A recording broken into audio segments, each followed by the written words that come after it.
Greetings, YouTube. First up, the security guard at work gave me a flashlight today. He didn't need it any longer because they got a new one. And this is a Garrity flashlight, fully rubberized. It's got an anti-roll feature here, got a built-in lanyard, it's weather resistant, and when he gave it to me this morning, it was incandescent. It is no longer incandescent. It is now a fully functional LED flashlight. I bet he didn't know that was possible, but it's mine now. Alright, recently, I think it was last week, I saw the new trailer for the movie Dredd, the relaunch of the Judge Dredd franchise. I'm assuming it's a franchise. I can't imagine they wouldn't want to make more than one of these if it makes a success. Judge Dredd has a canon of material to draw upon. And that got me thinking about the original Judge Dredd movie starring Sylvester Stallone. And I hadn't seen it since it was released originally, whatever year that was. 93, 95, something like that, I think. I'm not positive. And I had a copy of it in my DVD collection. I picked it up somewhere. And so this last Friday, my wife and I watched it. And having seen it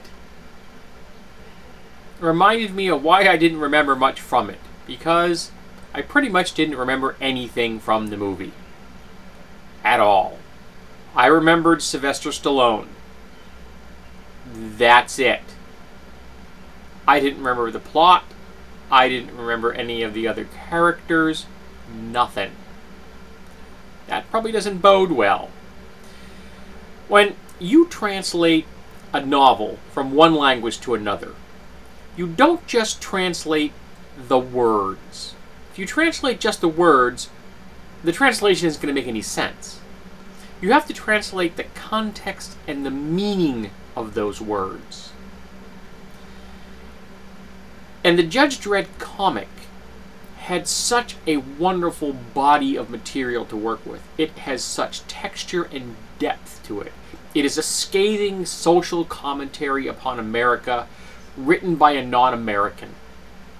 It's a post-apocalyptic dystopian universe, and it was making comments about consumerism and politics and religion and classism, and it had such great things as like the fatties and the uglies and people that lived in mobile homes that never stopped moving and block wars. There were just so many things going on in this. Mutants and you know, a hierarchy of a fascist state. It was such an incredibly great, rich story. But when they translated that story from the comic to the big screen, they didn't translate the context and the meaning. It didn't look anything like the comic, and yet it was an exact duplicate of what the comic looked like. And what I mean by that, if you'd taken a still of almost any portion of that movie and looked at it, you would have said, you know, that looks like a Judge Dredd comic. But when you look at the movie strung together as a film, you're like, well, that doesn't seem anything like the Judge Dredd universe at all.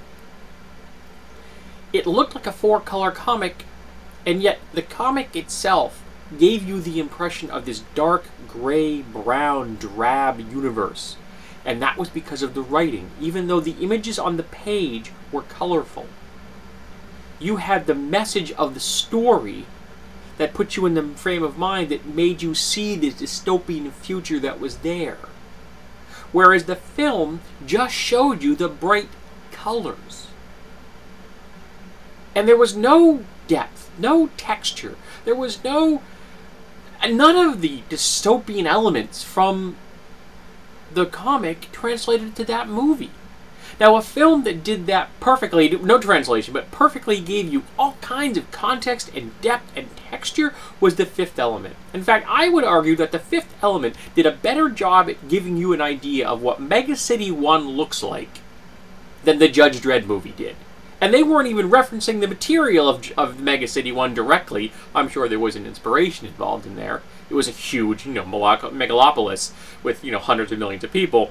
So there's going to be certain parallels to Mega City 1. And then you had the fact that Sylvester Stallone apparently mucked with the storyline repeatedly on the director, and the director was unhappy with the final film because Sylvester Stallone kept sticking his fingers in places the director thought he didn't belong. So now, since the film fails miserably to live up to the comic, all you're left with is a generic science fiction action film. As generic science fiction action films go, it wasn't memorable. There's a reason I didn't remember anything. I didn't remember Diane Lane was in it. Joan Chen, Max von Sydow. Max von Sydow, how can you forget Max von Sydow? Armin Asante. Rob Schneider. There are people who like Rob Schneider. I'm not one of them, but he was there, and he was, I guess, okay as far as Rob Schneider is concerned. Armin Asante and Sylvester Stallone chewed up Senior like nobody's business, and it all seemed flat.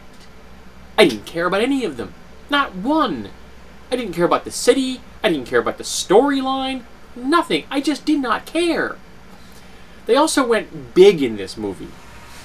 Judge Dredd has to take on this huge conspiracy that's taking over, Mega City 1 and is going to destroy life as we know it. Yeah.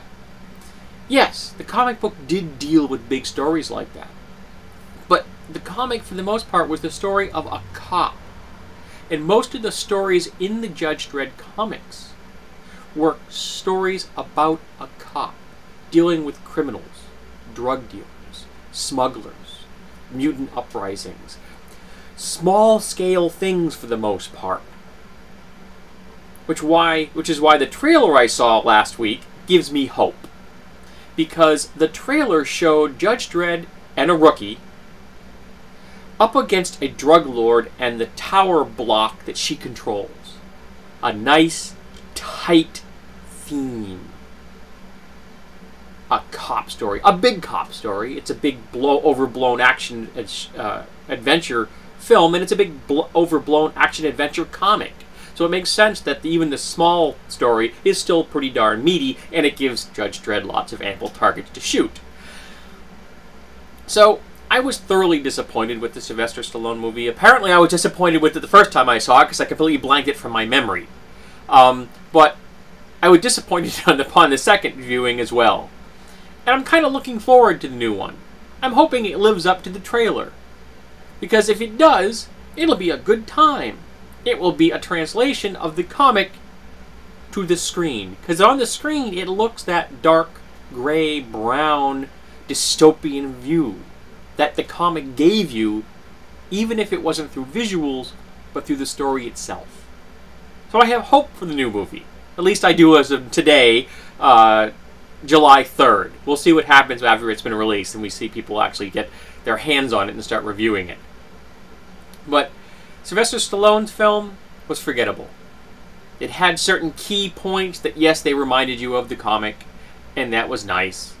But for the most part, it was forgettable, and frankly, I cannot recommend it to anyone.